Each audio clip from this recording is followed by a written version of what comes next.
We should not confuse difficult gallbladder with thick wall gallbladder, because difficult gallbladder is only intraoperative problem. Thick wall gallbladder is throughout problem. It is right from the patient enters your OPD till the final pathology is achieved. So that's a issue of maybe radiology, as well as surgical approach, as well as the conservative approach, as well as the final pathological approach. So thick wall gallbladder should be defined properly. This is my brief introduction. I bring greetings from Manipal Hospital, Jaipur. So in current era, this type of picture, if you don't know preoperatively, you can be forgiven, because these are adhesions no one knows and we cannot see in CT. This is an 18-year-old lady which had massive adhesions post pancreatitis. But in the thick wall gallbladder, I must say that you should know mainly preoperatively. As we've discussed, 90% cases you should be knowing preoperatively that what we are dealing with, with the help of imaging and all. That's what we are going to discuss, and that's what we are going to know today. To know that the gallbladder is thick, difficult or not, our strategy should start from OPD. Detailed history should be taken. If it's a chronic history, prolonged history, there is no history of weight loss. An examination also, that if there is a lump formation, there's a mass formation. Pre-op investigation mainly is ultrasound. That is the Achilles heel of diagnosis of thick wall gallbladder. They bring previous reports from outside.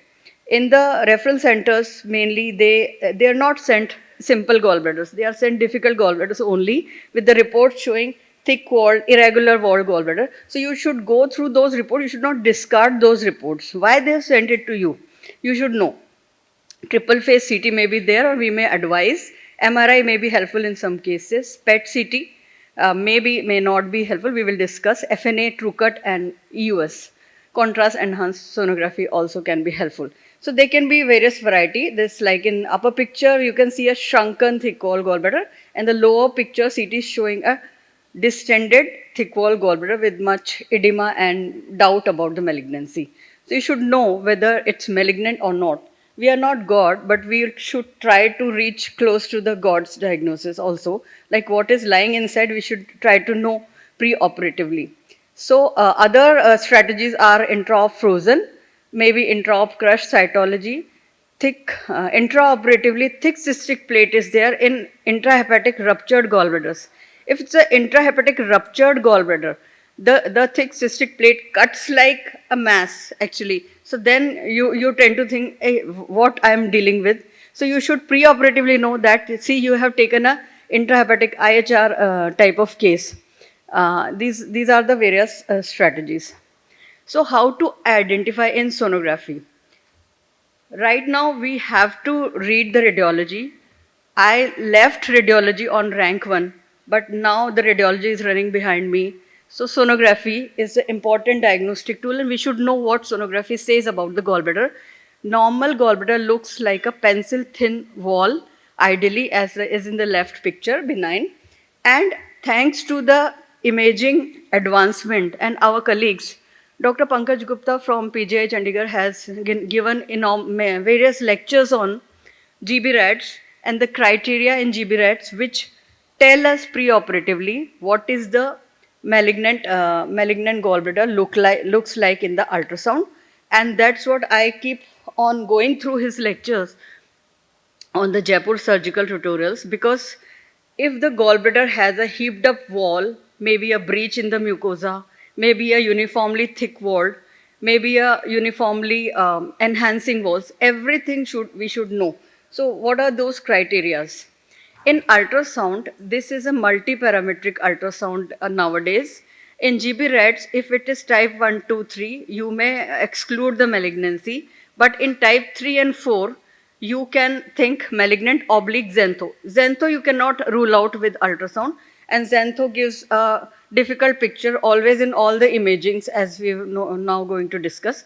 There can be thickening, diffuse or focal. If it is a diffuse thickening, then there can be an adenomyosis of the gallbladder, where you can see the comet tail appearance in the wall. If it's a focal thickening, if it is mobile thickening, then it can be a sludge ball.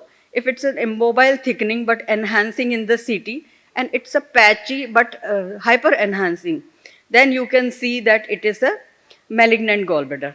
But if it's a uniformly mildly enhancing and rim enhancement is there, like a ring, mildly enhancing but rim enhancement is there. I have the pictures, later on I'll show. That gives a clue to the chronic cholecystitis. There may be a symmetrical edematous thickening, as we have seen the previous pictures. CCT is very, very important test, as we have known in the this. Intramural nodules can be there in xantho, which you should see as a hypodense nodules in the wall. MRI is helpful sometimes, like in diffusion weighted imaging, as well as in some fat-filled wall defects can be seen in xantho, which are indicative of the intramural nodules. And contrast enhanced MRI may be sometimes useful in where CBD is supposed to be involved and you are suspecting malignancy. PET-CT is, I must say that PET-CT is the biggest imposter, and PET-CT is the biggest investigation which creates havoc in the thick wall gallbladder. But sometimes you tend to do it, or outside it has been done and you tend to read it, and then it creates problems. And there are a few cases where PET have been positive and the cases have been negative, but I'll detail them later. These are the pictures, a few pictures of this is intrahepatic rupture of the gallbladder on the left side. As you can see, there is an enhancing liver parenchyma growing up, healing the abscess, as well as there is a mass formation in the gallbladder. It was a benign gallbladder in the aged patient. So in the right one picture, you can see there is an uniform enhancement of the mucosa of the gallbladder, but it was suspected as malignant, obviously, from the outside scans in ultrasound and MRI. We evaluated it. There are intramural nodules, as if the video runs, we can. Okay.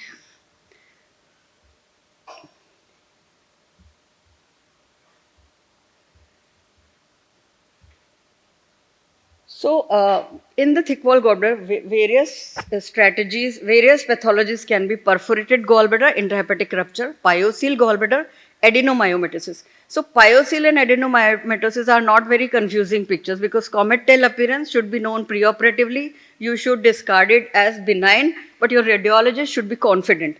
Pyocele gallbladder uniformly enhancing, multiple walls are there, you should discard it as benign, although they may be difficult intraoperatively, that's a different thing.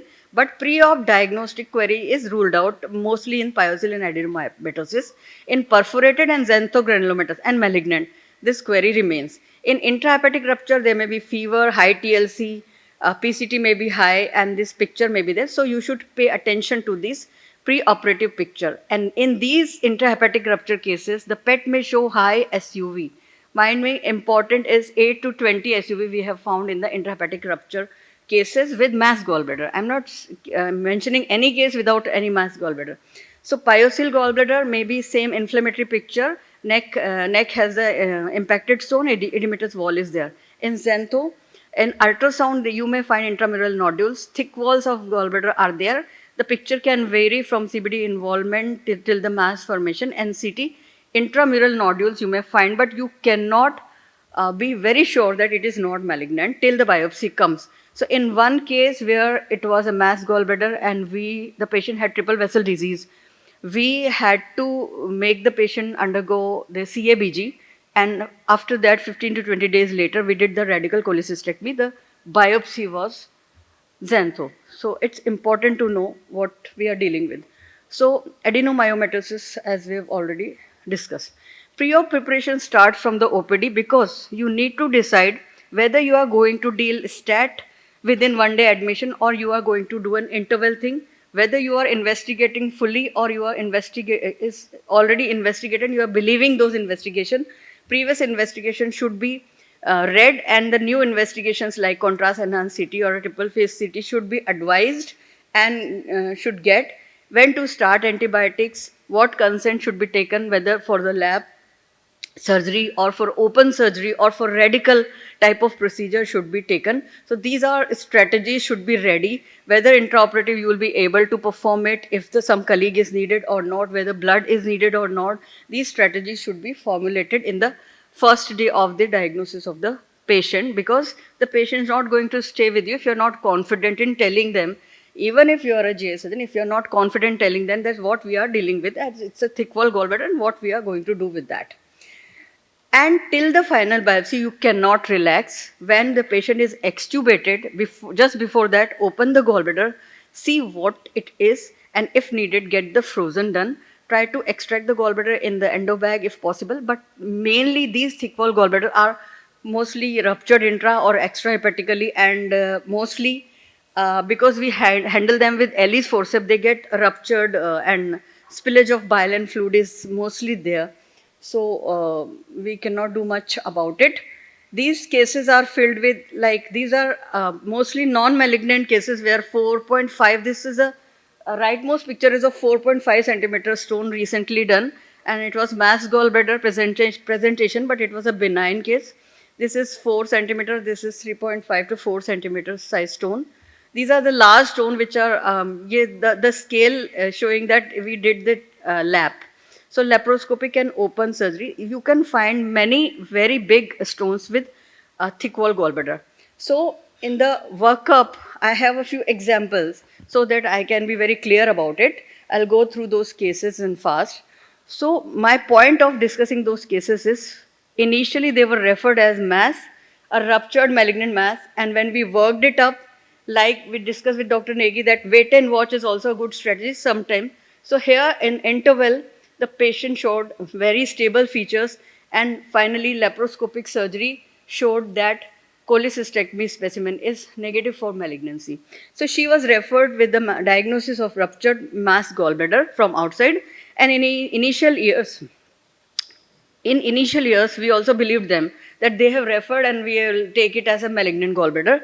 But when it was ruptured and she had high TLC, we have put the PCD, we did the culture as well as the FNA. When the FNA was negative and a CA99 was negative, they raised the alarm that it may be a benign gallbladder. So after an interval, when we assess, this type of picture is there, you can see mildly enhancing the mucosa. Not very thick. This may be double layer wall, edema followed by mildly enhancing, not very extremely highly enhancing wall. This is a typical feature of the chronic cholecystitis. In the case 2 workup, this 59-year-old male, similar picture was presented. The PET was an 8 to 10 SUV was there, and we drained it laparoscopically, and multiple PCDs were needed later because he had ascites and multiple infections were there.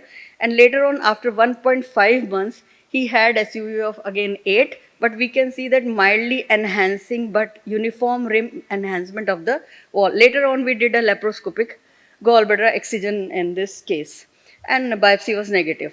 In this case, we suspected malignant versus benign. She was 65-year-old, but she had a very low volume left lobe of liver, as well as she had CRF and diabetes, and frail lady. CA99 was normal, that's why we had an issue with the diagnosis. But when the ERCP was done at interval, the imaging showed that heaped up cornered mucosa with hyperenhancement. This suggested as malignant, and because it was not going for the radical surgery, so we did the FNA and TrueCut, which was positive for malignancy. In the case 4, which we have recently discussed, it had a 4.5 centimeter stone, partially ruptured gallbladder, along with some suspicion because she had low platelets, 67,000.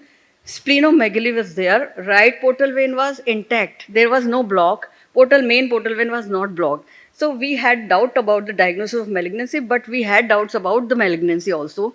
So in this patient, we gave up and we thought that, see, it is malignant and we are not going to do much in the 67,000 platelet. We are not going to do a radical surgery, although her left lobe was good. So we did an FNA for the diagnosis of malignancy to support it, but FNA was negative, and I discussed with the IR guy. He said that it is pus. So that raised my hopes, and we managed her open procedure. We removed that pus area as well as that very much impacted stone, which is seen in the previous picture. So that patient had a frozen negative, and final biopsy was also negative. So this should be taken care. This was the PET of this lady, which had 19 to 20 SUV. And I think the radiologist and all PET people said that it may be benign, it may be malignant. So the PET is the biggest imposter. In brief, our data, thick wall gallbladder, total 115 cases we have done, where we can exclude 15 cases of adenomyomatosis and 25 pyocele cases, which are straightforward. 75 cases were considered thick wall based on the more than 3 mm wall thickening in ultrasound. When it is more than 5 mm, we definitely do the cross-sectional imaging, that is a CCT, contrast dual or triple phase. And later, the data from 2012 to 16 was less prominent data. Only 10 cases are there, in which one case was a missed CA gallbladder, because she had 4 outside ultrasound which were showing nothing, no thickness was there in those, and we believed that. I hope we had done the intra hospital ultrasound. So she had the malignancy, and T1B and T1B was there. In later data from 2017 to 2025, one was a missed case in 82-year-old male. Incidental CAGB were 3. Out of those 3, 2 were thick. Incidental dysplasia moderate was 1 in the thick wall gallbladder. It was a young lady. Suspected malignant and turned out to be benign are a few cases, mainly 3 cases which I have elaborated. Mainly 4 cases. Suspected malignant turned out to be benign, 4 cases. And suspected malignant and turned out to be malignant were 3 cases, which are only doubtful cases. Other malignancies are separate. So these are the few, and the follow-up varying from 1 month to 3 years in these benign labeled cases. But because the labeling of malignancy was going to be lifelong if we did not wait and watch, and if we did not dare to do all those investigation, if we did not try to investigate further. Thank you all for patient listening.